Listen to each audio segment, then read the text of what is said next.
دوسری مثال توجہ فرمائیں، ایک دفعہ ذرا پیار سے کہہ دے سبحان اللہ۔ سبحان اللہ۔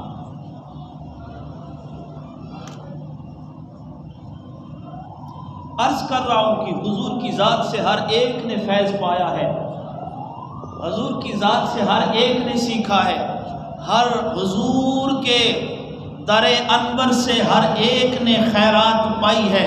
مثال کیسی، ایک بندہ رات کو آتا ہے اور سو جاتا ہے، دروازے بند کرتا ہے، پردوں کو آگے کر دیتا ہے، اس لیے کہ صبح سورج کی شعاعیں میرے اوپر نہ پڑیں تاکہ میری نیند کے اندر خلل نہ آئے۔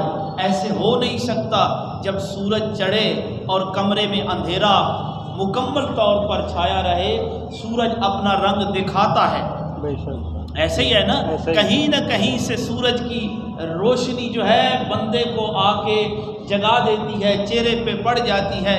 اسی طرح حضور کی روشنی سے ہر ایک نے فیض پایا ہے۔ سبحان اللہ۔ رب نے اس سورج کو سراج وہاجہ کہا اور اس سورج کو سراج منیرہ کہا۔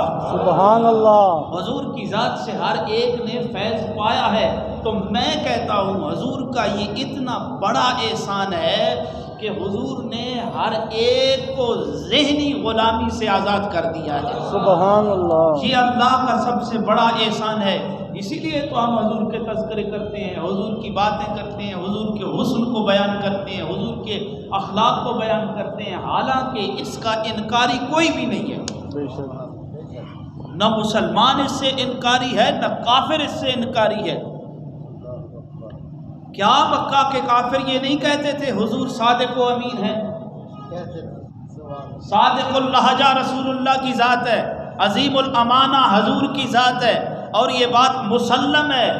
مکہ کے کافر بھی یہی کہتے تھے، مومنوں کا رب بھی یہی کہتا ہے۔ سبحان اللہ۔ سبحان اللہ۔ صادق و امین مشہور تھے نا، ایسے ہی ہے نا، حیران ہو کے دیکھ رہے ہیں، میں کوئی انگلش نہیں میں بات کر رہا، آپ کی زبان میں بول رہا ہوں۔ حضور صادق الامین تھے۔